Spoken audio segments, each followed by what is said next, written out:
Hello दोस्तों, कैसे हैं आप लोग। उम्मीद करता हूं कि ठीक ही होंगे। रिजवान मैकेनिक चैनल में आपका स्वागत है। आज मैं आप लोग के लिए लेके आया हूं टाटा की 4818 BS4 जिसका सेंटर वायरिंग चला गया है। तो मैं आपको बताऊंगा कि कैसे सेंटर वायरिंग डाला जाता है और क्या क्या खोलना पड़ता है और कौन सी सेंटर वायरिंग लगती है, और तो सब कुछ मैं आपको बताने वाला हूं। तो वीडियो को लाइक नहीं किया तो वीडियो को लाइक कर दे, चैनल को अगर सब्सक्राइब नहीं किया तो चैनल सब्सक्राइब कर ले और बेल आइकन दबाना ना भूले, ताकि हम दोबारा आप तक ऐसी जानकारी और ऐसी वीडियो पहुंचा सकें जिससे आप कोई भी काम आसानी के साथ कर सकें। तो ये देख लीजिए, अभी मैं इसका सापट आपको पूरी अच्छी तरह से दिखा दिया हूँ कि कितना बड़ा सापट है और क्या क्या क्या क्या चीज़ खोलना पड़ता है वो मैं आप बताऊँगा आपको। ये देख लीजिए, ये मैं पहले इसका वायरिंग आपको दिखा देता हूँ जो गया है। ये देख लीजिए, ये इसका सेंटर वायरिंग है जो चला गया है। मैं आपको बाद में इसका नंबर भी बता दूंगा ताकि आप लोग को आगे डालना पड़े तो आसानी हो डालने में।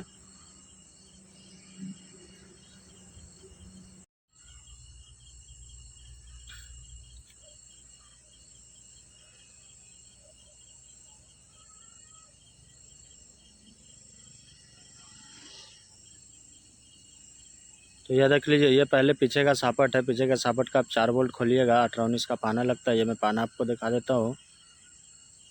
ये देख लीजिए, ये पाना शायद आपको साफ नहीं दिखता है। मैं आपको ये देख लीजिए, ये 18-19 का पाना पीछे के सापट में लगता है। पहले आप पीछे का सापट का 4 बोल्ट खोलिएगा, पीछे का सापट निकालिएगा। वो पूरा निकलता नहीं है क्योंकि इसमें डबल ट्रिपल सेंटर वायरिंग लगता है, जिसके कारण निकलता नहीं है इसका सापट। अगर निकालना है तो फिर पीछे का भी खोलना पड़ेगा। तो पीछे की खोलने का कोई ज़रूरत नहीं है, तो इसलिए इसको थोड़ा सा खोल कर घिसका दें और अपना काम कर लें। सेंटर वायरिंग ऐसे भी डला जाता है। ये देख लीजिए, मैं चारों भी बोल्ट इसका खोल दिया हूँ। अब मैं सापट निकाल रहा हूँ। ये देख लीजिए, चारों भी बोल्ट मैं इसका खोल दिया हूँ।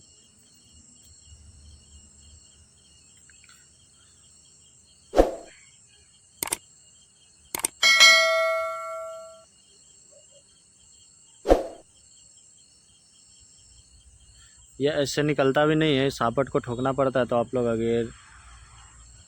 अगर निकालने का तरीका नहीं मालूम है तो आप लोग को मैं बता देता हूँ कि इसको सापट को ठोकिएगा नीचे से तो वो अपने आप निकल जाता है।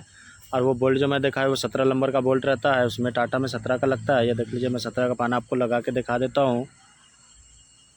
ये देख लीजिए, ये 17 का पाना और ये 17 का बोल्ट है। इसको आप लोग पहले ही खोल ले, जब सेंटर बेरिंग नीचे ना उतारे। नीचे उतारने से पहले आप उसको खोल ले, घोड़ी खोलने से पहले, क्योंकि उसका बोल्ट काफ़ी जाम रहता है, बहुत टाइट रहता है बोल्ट। तो आप लोग ऊपर खोल ले तो आप लोग से आसानी के साथ खुल जाएगा। और अगर नीचे खोलिएगा तो काफ़ी परेशानी होगा, तो इसलिए ऊपर ही खोल ले आप लोग तो बेहतर रहेगा। ये देख लीजिए, सेंटर बेरिंग का मैं आपको नट दिखा दे रहा हूँ, बोल्ट जो अभी इसको सेंटर बेरिंग घोड़ी खोलने के नीचे उतारने के लिए खोलना पड़ेगा। 22 नंबर का उसमें गोटी लगता है। ये देख लीजिए, यही गोटी है। मैं गोटी आपको दिखा दिया हूँ। ये देख लीजिए गोटी, ये गोटी इसमें लगता है।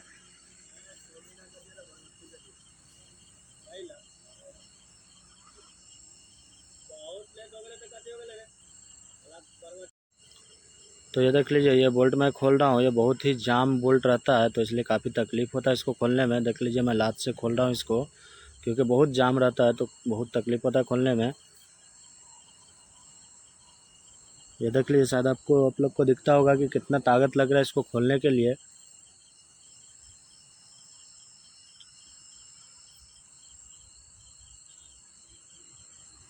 ये देखिए, फाइनली बोल्ट मैं खोल दिया हूँ।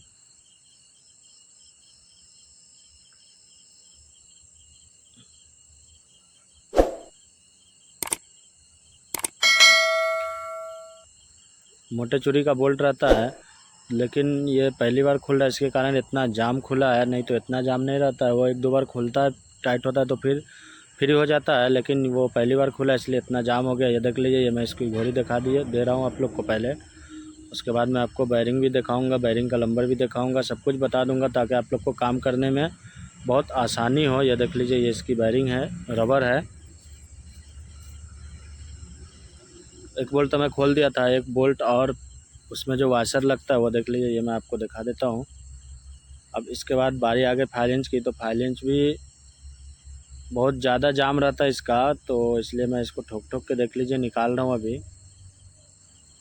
काफ़ी जाम है तो ठोकने में भी काफ़ी तकलीफ़ होता है। और सेंटर बेरिंग आप लोग कभी भी डालें तो नीचे से ही एक तरफ से खोल ले, सेंटर बेरिंग की तरफ से, और गियर की तरफ से नहीं खोले, क्योंकि गियर की तरफ से खोल के कोई फ़ायदा भी नहीं, इतना भारी इसका सापट रहता है, तो खोल के कोई मतलब है नहीं। अपन ऐसे ही इसको निकाल के ठोक के निकाल लेंगे, उसके बाद बेरिंग निकाल लेंगे और फिर बेरिंग डाल के वैसे ही टाइट कर देंगे। तो इसके लिए पूरा सापट नीचे उतारने की कोई ज़रूरत नहीं है, आगे से खोलने की कोई ज़रूरत नहीं है।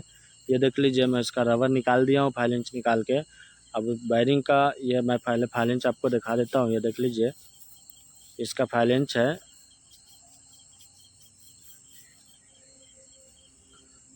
और ये बाकी मैं आपको दिखा देता हूँ। ये देख लीजिए बेरिंग है, ये इस पर लंबर नहीं है, पूरा ख़त्म हो गया है।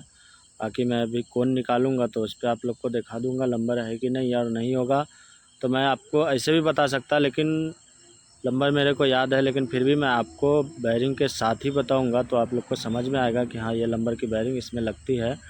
अब ये देख लीजिए, मैं आपको कोन दिखा देता हूँ पहले।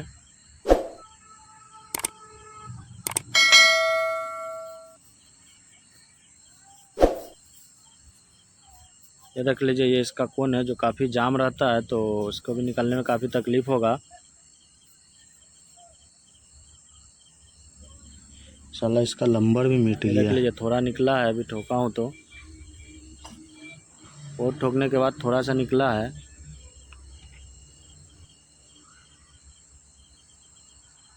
और ये देखिए फाइनली कोन निकल गया। मैं इस पर लंबर देखता हूँ पहले। लंबर नहीं है इस पर, पूरा मिट गया घिसने की वजह से।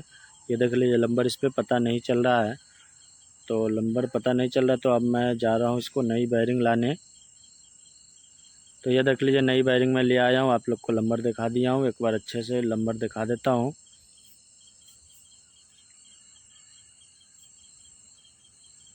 ये देखिए लंबर मैं दिखा देता हूँ, आप लोग खास करके लंबर पे ध्यान दें। 62 की बेरिंग है इसमें। ये देख लीजिए, तो बेरिंग मैं आपको अच्छे से दिखा दिया हूँ ताकि आप लोग को समझ में आ गया होगा। लंबर भी मैं आपको बहुत अच्छे से दिखा दिया हूँ क्लियर वे में, ताकि मैं उम्मीद करता हूँ कि लंबर भी आप लोग को समझ में आ गया होगा। अब मैं इसको सिर्फ ठोकने जा रहा हूँ। ठोकने के बाद मैं इसको ठोकने की कोई ज़रूरत नहीं, अब डायरेक्ट 5 इंच लगा दे, 5 इंच घुसा दे, 5 इंच को ठोक दे, अंदर चला जाता है।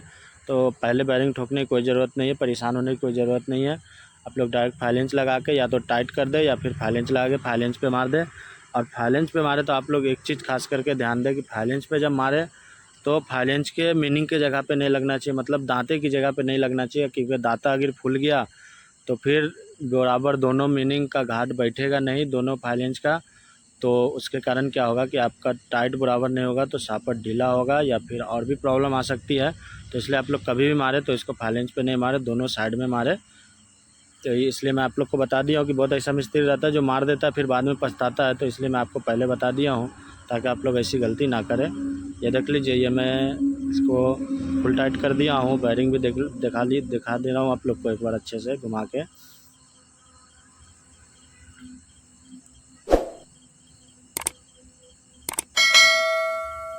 ये देख लीजिए, अब मैं इसको फंसा रहा हूँ क्योंकि ये टाइट पूरा हो चुका है। तो एक बार मैं ऊपर भी चेक कर लूँगा, लेकिन ऐसे फाइनली टाइट हो चुका है। मैं एक बार और चेक कर लूँगा ऊपर।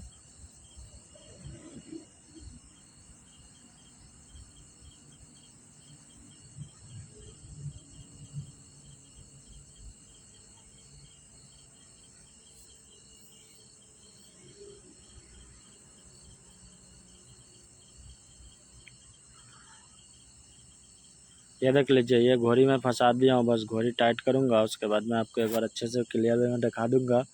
उसके बाद फिर सापट टाइट करूँगा पीछे का 4 बोल्ट, जो मैं आपको दिखाया था कि ये 4 बोल्ट खोलना पड़ता है। और ये देख सकते हैं आप लोग कि मैं आगे का नहीं खोला था, मैं सिर्फ पीछे का घोड़ी खोला था। घोड़ी खोलने के बाद मैंने सापट को नीचे लिया, नीचे लेने के बाद मैं उसका बेरिंग निकाला और फिर वैसे ही डाल दिया। आगे खोलने की कोई ज़रूरत नहीं है। देख लीजिए, मैं दिखा देता हूँ आप लोग को।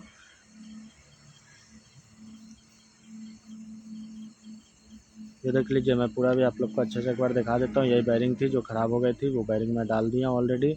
और घोड़ी वोड़ी सब कुछ टाइट हो गया, ये भी फाइनली टाइट हो गया। अब सिर्फ पीछे का सापट लगाना बाकी है।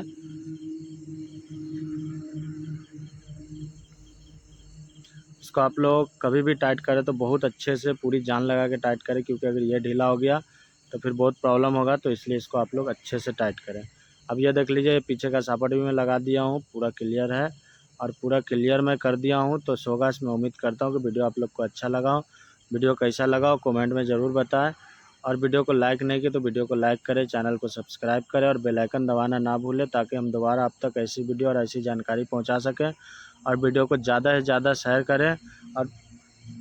और दोस्तों आप लोग के लिए बहुत मेहनत करते हैं, तो प्लीज़ सपोर्ट